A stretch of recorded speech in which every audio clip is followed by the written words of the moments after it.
Salam əziz abituriyentlər və müəllimlər. Bugünkü dərsimiz Dehli Sultanlığı və Moğol dövləti olacaq. Dehli Sultanlığı Hindistanda yaranmış bir sultanlıq bir dövlət idi və onun üçün bəzi mənbələrdə buna Dehli Sultanlığı, yəni Hindistan Sultanlığı da deyirlər. Deyir ki, Dehli Sultanlığı 1206-1526-cı illərdə mövcud olacaq və Dehli Sultanlığı coğrafi yerləşdiyi ərazi olaraq Şimali Hindistanda yaranmışdır. Biz bunu bir təkrarlayaq. Şimali Hindistan deyəndə əgər geçsək, başlasaq eram müstəvi 6-cı əsr buranı Əhəmənilər tutacaqdır. 327-ci ilə gəlsək eram müstəvi Makedoniya əsgərlər burada öz mövqeyi möhkəmləndirəcək. Daha sonra bizə əsas vacib olan hissə Şimali Hindistanda türklərin bura maraqları 4-cü əsrdən başladı və Hindistanı tabe etmək maraqları 4-cü əsrdən başladı. Amma ki, türklər ilk dəfə deyir ki, Hindistanı tutdular Axund dövlətinin dövründə. Mihrəqulu xan, Axund xanı olaraq 6-cı əsrin 1-ci yarısında Şimali Hindistanı öz tərkibinə daxil edir. Daha sonra isə Sultan Mahmud Qəznəvi 11-ci əsrin 1-ci yarısında və yaxud da ki 1020-1030-cu illərdə dəqiqini göstərmir artıq. Bu illərdə Şimali Hindistanı öz tərkibinə daxil etmişdir. Deyir ki, 6-cı əsrdən başlayaraq 19-cu əsrə qədər türklər Şimali Hindistanda hökmranlıq ediblər. Və biz bunu bəzi hissələrin deyirik ki, məsələn, Dehli Sultanlığında Əlaəddin Xəlcinin dövründə bütün Hindistanı tabe etdi. Daha sonra Moğol dövlətinə bunu dedik ki, bütün Hindistan Moğol dövlətinin tərkibinə daxil olacaq. Dedik ki, burada ümumiyyətlə bu Mərkəzi Asiyada Gürlü tayfalarından danışmışdıq biz. Qəznəli dövlətinə hansı ki 1187-ci ildə süqut uğratmışdı və Şimali Hindistanda Gürlülər hökm sürürdülər. Gürlülər bu dövrdə burada hökm sürəndə İslam dinini yayırdılar, türkçülüyü yayırdılar, türk tayfalarını himayə edirdilər və onlar türk əsgərlərdən hansı ki onları qulam kimi orduya cəlb edirdilər. Bunlar da qulam və yaxud da məmlüş deyirlər. O məmlüşlərdən biri də Qutbəddin Aybək olacaq. Gürlülərin sonuncu hökmdarı Məhəmməd ölür. Bundan sonra isə Qutbəddin Aybək 1206-cı ildə Hindistan şimalında paytaxtı Dehli olan Dehli Sultanlığının əsasını qoyacaq. Dehli Sultanlığının birinci paytaxtı Dehli, daha sonrası Diyoger şəhəri olmuşdur. Baxın, Dehli şəhəri yadda qalır, amma Diyoger şəhərini dəqiq yadımızda saxlayaq, paytaxt şəhərlərindən biri də Diyoger olmuşdur. Burada biz Dehli Sultanlığında 3 dənə sülalənin dövrünü deyirik. Birincisi başlayaq Məmlüşlərlə. Məmlüş sülaləsinin banisi Qutbəddin Aybəkidir. Deyər ki, 1206-dan 1290-cı illərdə hakimiyyətdə olmuşdur. Sonraki sülalə Xəlc sülaləsinin adını çəkir. Deyək ki, Xəlclər sülaləsi 1290-dan 1220-yə qədər hakimiyyətdə olmuşdur. Və ən axırıncı Əfqan mənşəli sülalə bu Dehli Sultanlığının idarədir. Bunu dəqiq yadımızda saxlayaq. Məmlüşlə Xəlclər yadda qalır, Əfqan biraz diqqətlə yayına bilər. Əfqan mənşəli sülalə deyir ki, 15-ci əsrin ortalarında Dehli Sultanlığına hakimiyyətə yerləşdi. Qutbəddin Aybəkdən danışsaq, deyək ki, Qutbəddin Aybək İslam dininin yayılmasını yayırdı. Burada türkləri müdafiə edirdi, türk tərəflərini himayə edirdi, türk dilini yayırdı, türk dilini inkişaf etdirmək üçün səy göstərirdi. Və daha sonra isə deyir ki, Qutbəddin Aybək 1210-cu ildə, daha doğrusu 1211-ci ildə oyun zamanı, Çövkən oyun zamanı atdan yıxılır və ölmüşdür. Bundan sonra onun yeznəsi el tutmuş, hakimiyyətə gəlir. 1211-1236-cı illərdə hakimiyyətdə olacaq. El tutmuşun dövründə Monqolların hücumu baş verir. Baxın, Qutbəddin Aybəkin dövründə Monqol hücumlarını danışa bilmərik. Amma el tutmuşun dövründə deyir ki, Monqolların hücumu baş verir Dehli Sultanlığına. Amma Dehli Sultanlığı öz ərazisini Monqollardan qoruya bilmişdir. Deyə bilmərik ki, Monqollar Dehli Sultanlığının hansı ərazisini işğal etmişdir və yaxud da tutmuşdur. Hətta deyir ki, Monqollardan qaçan Xərzəmşah Cəlaləddin el tutmuşdan sığınacaq istəyir və el tutmuş Xərzəmşah Cəlaləddinə sığınacaq vermişdir. Hətta Şəmsəddin el tutmuşun dövründə bir çox türk tərəflərində o himayə etmişdir. Burada hansı ki, türk dilini inkişaf etdirmək və türk əhalisinin sayını çoxaltmaq üçün öz hansı ki, Monqolların zulmündən qaçan türklərə burada sığınacaq vermişdir, yurt vermişdir. Deyək ki, Hindistanın şərqində işğalçılıq yürüşlərini davam etdirir və burada müəyyən ərazilər özünü tabe edir, burada möhkəmlənir, daha da müəyyən ərazilər tutmuşdur. Amma biz el tutmuşun dövründə deyə bilmərik ki, el tutmuş bütün Hindistan özünə tabe etmişdir. Bunları dəqiq yadımıza saxlayaq. Testdə yazılır ki, məsələn, yaza bilərik ki, el tutmuşun dövründə Hindistan tamamilə daxil edildi Dehli Sultanlığına. Bu artıq səhv olacaq. Daha sonra davam edirəm. Deyir ki, el tutmuş hansı ki, dövləti gücləndirmək üçün pul islahatı keçirir, nizami ordu yaradır, iqtisad sistemin düzgün formada qurur, yəni torpaq sahəsində islahatlar keçirir. Və həmçinin buna Abbas xəlifəsi ilə dostluq münasibətləri qurmuşdur. Abbas xəlifəsi el tutmuşa Hindistan sultanı adını vermişdir. El tutmuş ölən vaxt onun oğlu olmadığı üçün onun yerinə hakimiyyətə Raziyə gəlir. Bunların illərini öyrənməyə ehtiyac yoxdur. Raziyənin dövründə daxili ixtişaşlar baş verir, dövlət zəifləyir. Daha sonra Monqollar Delhi sultanlığına hücum edirlər və Qiyasəddin Balaban hərbçilərin köməyi ilə hakimiyyətə gəlirləşdi.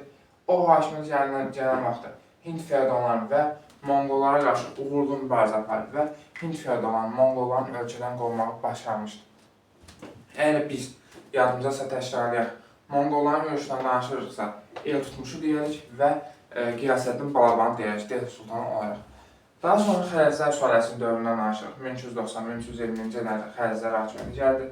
Ən məşhur şəxsi bir dənə hökmdarın adını deyirik, Əlaəddin Xələc. Əlaəddin Xələcin dövründə deyirik ki, bütün Hindistan tabe edilirdi Delhi sultanlığına, Cənubi Hindistanı da özünə tabe edilirdi. Əlaəddin Xələc Monqolları tamamilə, Monqol hücumlarının qarşısını alır və Monqolları tamamilə məğlub edir və bundan sonra Monqollar bir də Delhi sultanlığına hücum edə bilmirlər. Bunu yadımda saxlayaq. Əgər Monqollarla mübarizə aparan üç hökmdarın adını çəkərsə, deyək ki, Şəmsə el tutmuş idi, Qiyasəddin Balaban idi və Əlaəddin Xələc idi. Sonuncu Xələc idi ki, Xələc Monqolların hücumunun qarşısını tamamilə aldı. Yadımıza saxlayaq. Daha sonra vergi sistemində qayda nizam-intizam yaratdı, torpaq sistemində nizam-intizam yaradır, hansı ki, o feodallara verilən torpaqları onların əlindən aldı, xidmət müqabilində onlara maaş verir. Bunu nadir şərt edəcək. Deməli, feodalın əlindən torpağı alır, o torpağı paylayır kəndliyə. Kəndli o torpağı əkib becərir, dövlətə vergi verir, pul verir. Həmin vergidən dövlət müəyyən bir hissəsinin verginin pulunu özünə götürür, müəyyən bir hissəsini isə maaş kimi verir kimə? Feodala. Və burada belə deyək, karlı çıxan, burada qazanclı çıxan dövlət olur təbii ki. Bu çox belə deyək, daha yaxşı bir sistem idi deyə bilərik.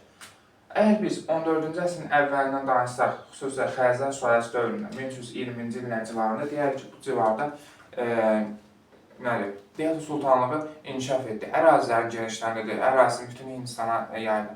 Amma 14-cü əsrin ortalarından sonra, xüsusilə 80-cı illərin gəldikdə daxili ixtişaşlar baş verir və Delhi sultanlığı zəifləməyə başlayır. Bundan sonra 1398-ci ildə Əmir Teymurun Delhi sultanlığına hücumu Delhi sultanlığının tənəzzülünü sürətləndirir. Həm müsəlman əmirlər, həm də ki, Hind razələri mərkəzi hakimiyyətə tabe olmaqdan boyun qaçırırlar. Bundan sonra sonuncu Delhi sultanı İbrahim Ludinin adını çəkər. Deyər ki, İbrahim Ludi feodalları mərkəzi hakimiyyətə tabe etmək üçün onlara qarşı mübarizəyə başladı və bu zaman feodallar Kabul hakimi Zahirəddin Babura müraciət edirlər. Zahirəddin Babur həmin vaxtda Delhi sultanlığına hücum edir və aralarında Panipat döyüşü baş verir 1526-cı ildə. İbrahim Ludi burada öldürüləcək və Delhi sultanlığı süqutu olacaq və onun yerində Moğol dövləti yaranacaq. Biz Delhi sultanlığına deyərik ki, Delhi sultanlığında bir dövlət xalqı, bir də himayə götürmüş xalqı vardı. Dövlət xalqı müsəlmanlardı. Hind xalqı isə himayə götürülmüş xalq idi. Deyərik ki, Delhi sultanlığına idarə etmək istəyən xalq deyək ki, Delhi sultanlığına idarə edən sultan titulu daşıyırdı. Dövlətin ikinci şəxsi baş vəzir. Baş vəzir mülki və hərbi işlərə baxırdı. Baş vəzirin mülki və hərbi işlərə baxması biz Qızıl Ordunun bunu qarşılamayaq. Qızıl Orduda demişdik ki, hansı ki, ali icraedici orqan dövlət divanı fəaliyyət göstərdi. Həmin dövlət divanına ali icraedici orqan idi, orada baş vəzir vardı və bəylərbəyi vardı. Baş vəzir mülki işlərə, bəylərbəyi isə hərbi işlərə baxdı. Amma burada isə hər ikisinə, hərbi və mülki işlərə baş vəzir baxacaqdı, yardımcı saxlayaq. Daha sonra deyir ki, dövlət vilayətlərə və dairələr bölünürdü. Vilayətlərə valilər, dairələr isə rəislər edəcəkdir. Deyir ki, karxana vardı, sənətkar təşkilatlardı. Sultanlar xüsusilə bu karxanaların inkişafına çox maraqlıydılar. Torpaq mülkiyyət formalarına danışaq, deyir ki, sultanlar. Dövlət torpaqları var. Dövlət torpaqları və yaxud da bunu biz divan adı altında digər dövlətlərdə öyrənmişik. Düşünürəm ki, problem olmaz bunu başa düşmək. Və demişdik ki, divan torpaqları birbaşa gəlir xəzinəyə gələn torpaqlar, bu dövlət və yaxud da divan torpaqları deyilir. Sadəcə bu torpaqlarda gəliri yığan burada icma başı idi. Yəni dövlət torpaqları, dövlət öz torpaqlarını kirayə verirdi kimlərəsə. O torpaqdan kimsə istifadə edirdi və o torpaqdan vergini yığmaq işinə burada icma başı baxacaq, bunu yadımızda saxlayaq. İqta torpağı deyirik ki, hərbi xidmətə görə verilən torpaqlardır. Burada hansı ki, iqta torpaqları hərbi xidmət müqabilində Delhi sultanlığında ümumiyyətlə deyirik ki, türklərin daha çox vəzifə tutmaq hüquqları vardı. Hindlilər müəyyən vəzifələrdən kənarlaşdırılırdı. Və bu iqta torpaqları hərbi xidmət müqabilində türklərə verilirdi və türklər həmin o torpağın sahibi zəmindar adlanırdı. Bu zəmindar şəxs idi. Məsələn, mən türk sərkərdəyəm. Mənə xidmət müqabilində verilib torpaq verilirdi, iqta. Mən hərbiçiyəm, tutaq ki, generalam, mənə torpaq verilirdi. Mən olurdum zəmindar. Mənə artıq zəmindar deyirlər, şəxs. Yaxşı, bunu belə başa düşək. Daha sonra dedik ki, bu zəmindar türk feodallarına verilirdi. Çünki Delhi sultanlığında türklər daha çox işlərə cəlb olunurdu, mühüm vəzifələr tuta bilirdilər. Daha sonra burada xas vardı. Xas sultan ailəsinə aid olan torpaqlardır. Bunu asandır. Vəqif dini işlərə aid olan torpaqlardır. Dini idarələrin torpaqlarıdır, məscidlərin aid olan torpaqlardır, icma cəmaatın torpaqlarıdır, mülk feodalların irsi torpaqlarıdır. Daha sonra Böyük Moğol dövlətinə davam edirəm. Deyərik ki, Böyük Moğol dövləti 1526-cı ildə, 1859-cu ilə qədər mövcud olub. Birinci paytaxtı Agra şəhəri, daha sonra isə Delhi şəhəri olacaq paytaxt. Moğol dövləti Babur tərəfindən yaradılacaq. 1526-cı ildə Panipat döyüşündə Delhi sultanlığına son qoyulur və Böyük Moğol dövləti yaranır. Babur şahın dövründə Şimali Hindistanın müəyyən hissəsi tabe edilmişdir deyə bilərik və deyirik ki, bu İslam dinini Delhi sultanlığından və yaxud da Delhi sultanlarından fərqli olaraq Moğol dövləti İslam dinini zorla yaymırdı. Hətta müsəlmanlar olmayanlardan cizyə vergisinin alınmasına ləğv olunmuşdur. Ümumiyyətlə, cizyə vergisini ləğv etmişdir. Davam edərək, deyək ki, Babur şahın dövründə məşhur Baburnamə əsəri var ki, o bütün birlikdə Moğol dövlətində yaşayan xalqların vəhdətini, birliyinə nail olmaq çalışırdı. Və deyir ki, türk və buddistləri, yəni türk müsəlmanlarla Hindistan buddistlərini birlik araya gətirdi. Onların birliyinə, onların qaynayıb qarşımasına istəyirdi ki, onların qaynayıb qarşısın və birlikdə dövlət içində parçalanma olmasın, xalqların birliyi olsun. Və bunun nəticəsində türklər və buddistlərin birləşməsi nəticəsində bugünkü Pakistan xalqı yaranmış olacaqdır, deyirik. Deyirik ki, Böyük Moğol dövləti mərkəzləşmiş feodal monarxiya dövlətidir. Mərkəzləşmiş feodal monarxiya dövlətidir.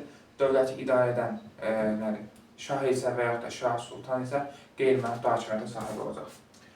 Əkbər şahın dövründən danışaraq 1556-1605-ci ildə Əkbər şahın dövrü bu dövrün qızıl əsri adlandırılacaq. Əkbər şahın bir daxili, bir də xarici siyasətinə baxalım.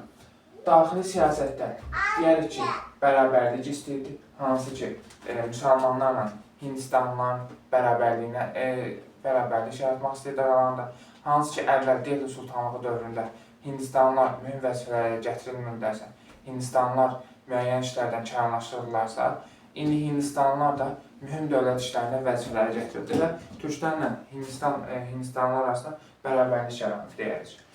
Vahid qanun, çəki, ölçü islahatları keçirildi. Vergi sahəsində islahat keçirildi. Deyək ki, bu dövrdə məhsulun 1/3-ni əhali vergi kimi verirdi. Əgər biz bu dövrdə Moğol dövlətində yaşayırıqsa, mərkəzi əyalətdə, yəni hansı ki, mühüm mərkəzi şəhərlərdə, məsələn, tutaq ki, yaşayırıq, deyək ki, Agra şəhərində və yaxud da Delhi şəhərində. O şəhərlərdə, mərkəz şəhərdə, mərkəz əyalətlərdə yaşayan kəndlilər vergini pulla verirdi. Və verginin pulla verilməsi bazar münasibətlərinin inkişafına gətirib çıxaracaqdır, deyirik. Davam edək, deyərik ki, bu dövrdə vergi sahəsində cagirdar toplayırdı vergini. Cagirdar həm vergini toplayan olacaq, həm də cagirdar torpaq mülkiyyət forması içində biz buna deyirik. Deyirik ki, cagirdar əvvəl şərti olaraq keçirdi. Hansı ki, bir cagirdar ölürdü, onun yerinə yenidən mərkəzdən yeni cagirdar göndərilirdi. Amma daha sonra irsən keçməyə başladı bu vəzifə. İrsən keçəndə isə Böyük Moğol dövləti zəifləməyə başladı. Bu cagirdarı nəyə oxşadarıq? Deyək ki, Bəylərbəyə oxşadarıq. Məsələn, Səfəvi dövlətində Bəylərbəyə nə işə baxırdı? Nədir? Vergini toplayırdı, bir hissəsini mərkəzi, bir hissəsini özünə qalırdı və özünə qalan hissədən nə edirdi? Qoşun yığırdı və hökmdar əmr verəndə qoşunla birlikdə hökmdarın yanında döyüşlərdə iştirak edirdi. Bu Cagirdar da Monqollar da bu işə baxırdı. Sadəcə adı Cagirdar deyil, Bəylərbəy deyildi, Cagirdar idi. Daha sonra xarici siyasətindən danışsaq, Əkbərşahın deyək ki, Əkbərşah orada var idi, Çəşmirdi, Qucarat idi, Benqaliyanı ələ keçirdi. Əgər bu şəhərlər yadımızda qalmırsa, qalası öyrənək. Çəşmir, Benqaliya, Qucaratı ələ keçirdi. Əgər qalmırsa, yadımızda belə saxlayaq ki, Əkbərşah Hindistanın böyük hissəsini tutdu. Deyərik ki, Babur Şah Şimali Hindistanı tutdu, burada möhkəmləndi. Əkbərşah isə Hindistanın böyük hissəsini, əgər testdə qarşımıza çıxa bilər, Hindistanın əksər hissəsini tutdu. Bu da düzgündür. Ya böyük hissə, ya əksər hissə. Deməli, nə Babur Şah, nə də Əkbərşah Hindistanı vahid şəkildə birləşdirə bilmədilər. Bunu yadımıza saxlayaq. Ən azı ikisinin dövründə deyirik. Deyir ki, Əkbərşah Osmanlı səfərlərlə dostluq münasibəti quracaqdır. Özbəklərlə və Portuqaliyanla da dostluq münasibətləri olacaqdır. Yadımıza saxlayaq bunların mütləq adlarını. Əkbərşahdan sonra Əkbərşahın varisləri, baxın, Əkbərşah yox, Əkbərşahdan sonra bütün Hindistanı Moğol dövlətinin tərkibinə qatırlar. Burada dayanaq. Bütün Hindistanı Moğol dövlətinin tərkibinə qatırlar. Bundan əvvəl kim bütün Hindistanı tabe etmişdi? Deyir ki, Xərəc. Xərəclər sülaləsi dövründə Əlahəddin Xərəc bütün Hindistanın tərkibinə daxil etmişdi. Əgər testlərdə qarşımıza çıxsa ki, Əlahəddin Xərəcdən məsələn Əkbərşah üçün oxşarlıq deyə bilmərik ki, bütün Hindistanı özünə tabe etmişdir. Baxın, bunlara çox diqqət edək. Bunlar açar məqamlardır. Deyir ki, bir də burada Əkbərşah da var. Əkbərşah ibadətxana açdırmışdı 1575-ci ildə və bu ibadətxanaya özü şəxsən başçılıq edirdi. Dövlət xalisə torpaqları var idi. Eyni əvvəlki hissədə olan kimi dövlət aid olan torpaqlar idi. Gəlir birbaşa dövlət xəzinəsinə daxil olan torpaqlar idi. Cagir torpaqları var idi. Dedik ki, Cagir torpaqları hansı ki əvvəl şəhət verilirdi, hansı ki daha sonra isə irsən keçməyə başladı. İrsən keçəndə isə hansı ki o Cagirlərin varlanmasına gətirib çıxardı, onların böyük feodala çevrilməsinə gətirib çıxardı və bundan sonra Böyük Moğol dövləti 18-ci əsrdə zəifləmiş olacaqdı. Zəmindarlıq vardı, zəmindarlıq. Biz dedik ki, Dehli Sultanlığında zəmindar verilirdi hərbi xidmətə görə türk, hansı ki iqta torpağı üzrsən. İqta torpağı hərbi xidmətə görə verilirdi türk sərkərdəsinə. Bu türk sərkərdəsi adlanırdı zəmindar. Yəni iqta verilirdi. Amma Moğol dövlətində isə zəmindarlıq torpaq mülkiyyət formasının adı idi. Yəni Dehli Sultanlığı iqta idi verən, amma Moğolda isə zəmindarlıq idi torpaq mülkiyyət formasının adı. Dehli Sultanlığında şəxs idi zəmindar. Amma Moğol dövlətində isə zəmindarlıq torpaq mülkiyyət formasının adı idi. Deyir ki, zəmindarlıq torpağına xidmət müqabilində hansı ki verirdi Hind feodallarına, həmin Hind feodalları da mərkəzi hakimiyyətə xərac verirdilər. Düşünürəm ki, bunu burada artıq qarşılamarıq, zəmindarlıq və ya da zəmindar məsələsi. Xüsusilə testlərdə zəmindar görəndə bilək ki, bu Dehli Sultanlığına aiddir, Moğolda isə zəmindarlıqdır. Dehlidə zəmindar türklərə verilirdi, Moğolda isə zəmindarlıq Hind feodallarına verilirdi. Yadımıza saxlayaq. Deyək ki, soyqal və mülk torpaqları var idi. Soyqal və mülk torpaqları bizdə Ağqoyunlu, Qaraqoyunlu dövlətindən soyqallarını eşitməyə başlamışdıq. Bu, burada da eyni idi. Hansı ki, Moğol dövlətindən soyqal və mülk torpaqları mühüm dini işlərlə məşğul olanlara verilirdi. Və bu torpaqlar deyir ki, əsasən vergi toxunulmazlığı hüququna sahib idi. Teymur dövlətindən davam edirik. Deyir ki, Teymurlar dövləti 1370-ci ildə yaranıb, 1507-ci ildə süqutu olacaqdır. Teymur dövlətinin paytaxtında Səmərqənd, Şarxın dövləti Herat şəhəri olmuşdur. Teymur dövlətinin banisi Teymur olacaq. Bunlar öncəliklə Çağatay ulusunun tərkibində yaşayırlar. Çağatay ulusu Çingiz xanın ölən vaxtı, hansı ki 1227-ci ildə ölmüşdü. Həmin vaxt, həmin o dövrdə, hansı ki Böyük Moğol dövlətinin 4 ulusa bölmüşdü. Həmin uluslardan biri də Çağatay ulusu. Çağatay ulusu 1327-1370-ci illərdə mövzu olmuşdur. Çağatay ulusunun süqutundan Teymur dövləti yaranmış olacaq. Deyir ki, Çağatay ulusu işğalçılıq etmirdi. Çünki Çağatay ulusunun ərazisində əsasən digər uluslar yerləşirdi. Bunun üçün işğalçılıq müharibələr etmirdik. 14-cü əsrdə Çağatay ulusu Moğolistan və Mavari Nəhri adlı iki əraziyə, iki dövlətə parçalanır. Əmir Teymur da burada özünü inkişaf etdirmiş olacaq. Ya Mavərlər tərəfindən vuruşur, ya yaxud da Moğolistan dövlət tərəfindən vuruşacaqdır. Burada bizə nə lazımdır? Yəni Əmir Teymurun buradakı fəaliyyətindən elə çox konkret suallar düşmür. Sadəcə Çağatay ulusunda yaşaması və daha sonra özünü Əmir Teymur özü Bağlas qəbiləsindən almışdır və Əmir Teymur, Əmir Qazan və Əmir Hüseyn ilə birlikdə sarayında çalışmışdır və Əmir Qazan və Əmir Hüseyn Səmərqənd və yaxud da Bəlx hakimidir. Və Səmərqənd hakiminin yanında özünü inkişaf etdirəcək, onlarla ittifaq bağlayacaq. Daha sonra deyir ki, Əmir Hüseyn ilə birlikdə Sərdabarilər üsyanını yatıracaqlar. 1365-66-cı illərdə olacaq Sərdabarilər üsyanı və bu üsyan Monqollara qarşı baş vermiş olacaqdır. Mərkəzi Asiyanı əhatə etmiş olacaq.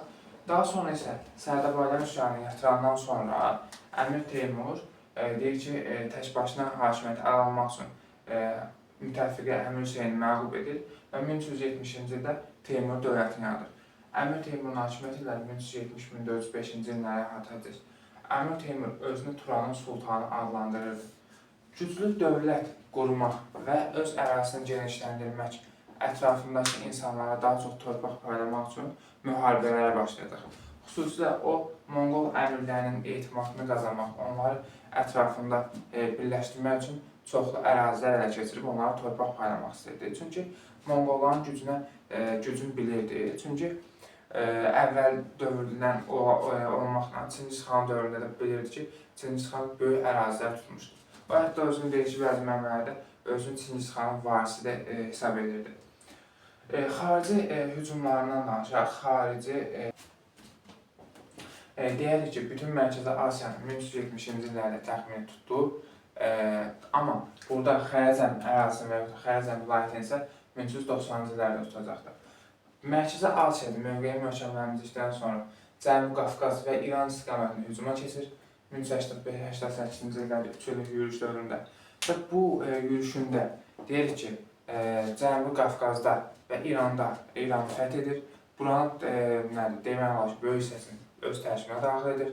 Daha sonra Cənubi-Şərqi Anadoluda yerləşən hakimliklərə öz hakimiyyətini qəbul etdirilmiş olur və eyni zamanda Hələt və Dəməşq şəhərləri kimi böyük ticarət şəhərlərində özünə birləşdirmiş olur. Əmir Teymur Toxtamışla münasibət. Əmir Teymur və Toxtamış arasında münasibətlərdən danışsaq, deyək ki, Əmir Teymur Toxtamışa hakimiyyəti gəlməyə kömək etmişdir. Ancaq Əmir Teymur Qafqaz və Qazaxıstan, xüsusən Mərkəzi Asiyada yerləşdi Qazaxıstan, bu ərazinin tərkibinə daxil etməklə Toxtamış və Əmir Teymur arasında münasibətlər pisləşdi. Çünki Toxtamış deyirdi ki, Çingiz xan vəsiyyətinə əsasən Qafqaz, şimal və yaxud da cənubi fərqi yoxdur. Qafqaz və Qazaxıstan Qızıl Ordu dövlətinə çatmalıdır.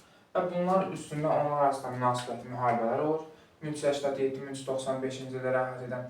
Amma bizdə burada bir dənə Terek döyüşünü bilsək bəs edir.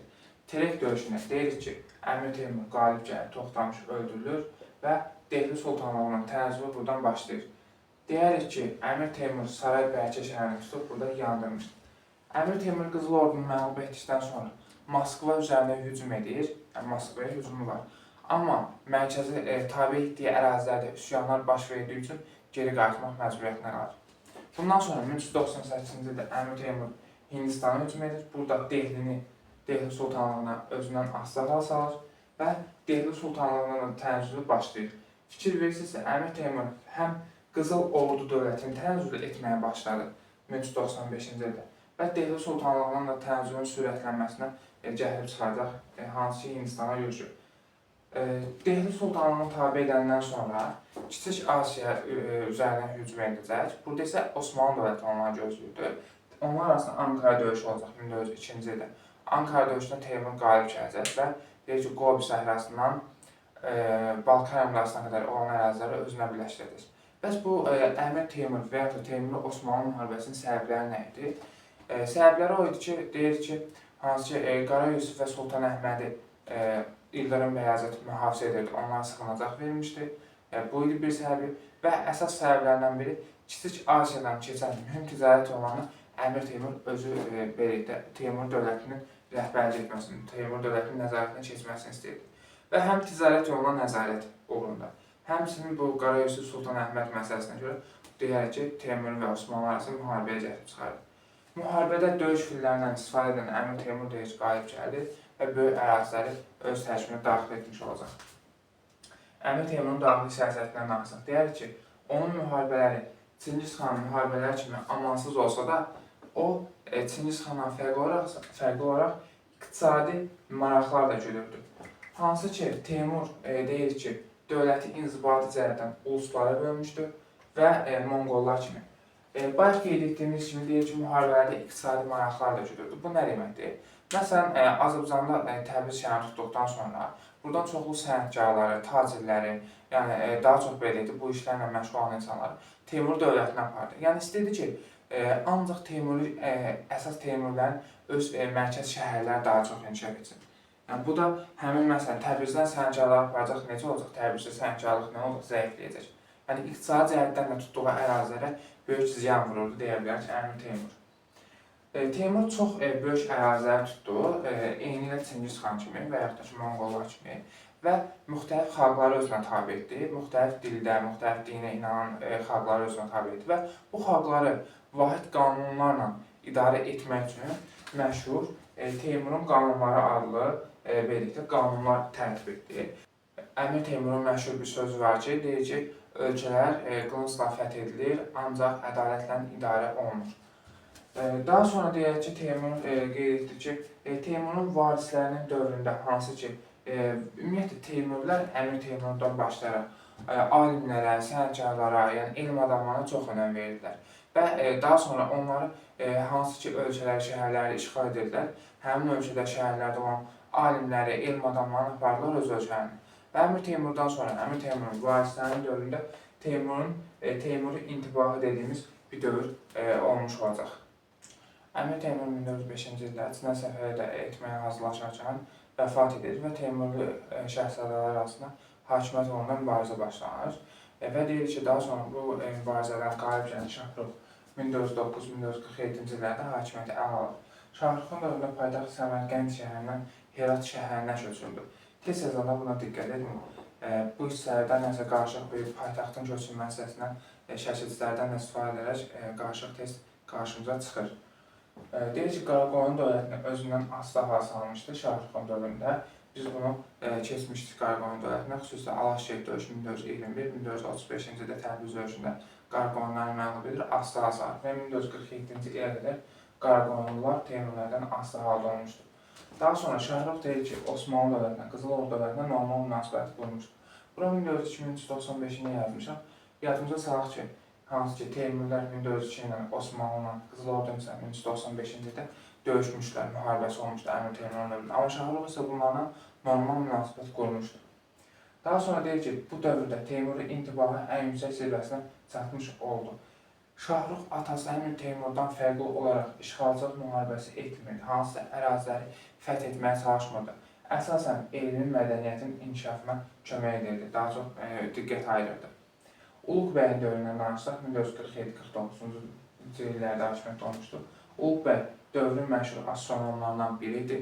Uluq bəy də əsasən elmə və mədəniyyətin inkişafına fikir verirdi. Və daha sonra bu dövrdə ümumiyyətlə bilirik ki, həm Şahruxun, həm Uluq bəyin dövründə işğalçılıq müharibələri aparılmaqla Teymur dövlətindən həm daxili ixtişaşlar, həm tabe edilmiş xalqların üsyanları ümumi dövlətin zəifləməsinə gətirib çıxarır.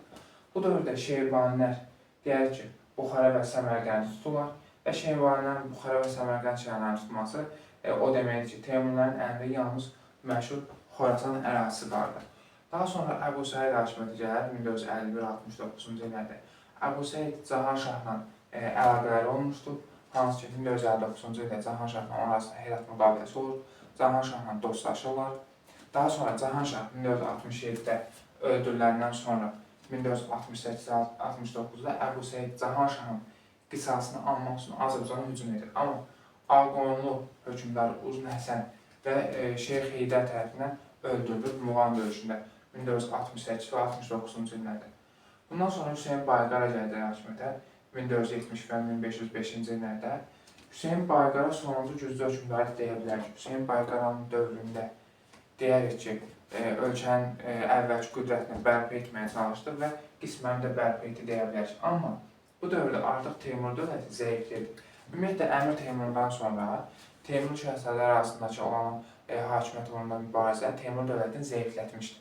Və həmçinin Teymurun zəifləməsindən sonra Oğuzların siyasi dirçəlişi baş verdi, xüsusilə Azərbaycanda Qaraqoyunlar, Qoyunlar deyə bilərik. Hətta Mərkəzi Asiyada Şeybanilər dövləti yarandı və Teymur dövləti artıq hər iki bu qüvvələrlə müharibələrdə çoxlu torpaqlar itirdilər və xüsusilə Teymurlara əsas zərbə alacaq Şeybanilər. 1500-1599-cu illərdə Şeybanilər mövcud olacaq. Şeybanilər 1507-ci ildə Xorasanı tuturlar, daha sonra isə Herat şəhərini tuturlar və Teymur dövlətinə son qoyurlar. Və bu zaman deyək ki, Hüseyin Bayqaranın oğlanları Şah İsmailin yanına gedirlər və Şah İsmail onları müdafiə edirdi. Bu da daha sonra Səfəvi-Şeybani münaqişəsinə, müharibəsinə gəlib çıxaracaq. Və biz bilirik ki, 1510-cu ildə Şah İsmail Mərv döyüşündə Şeybaniləri məğlub edir və Xorasanı onların əlindən almış olacaq.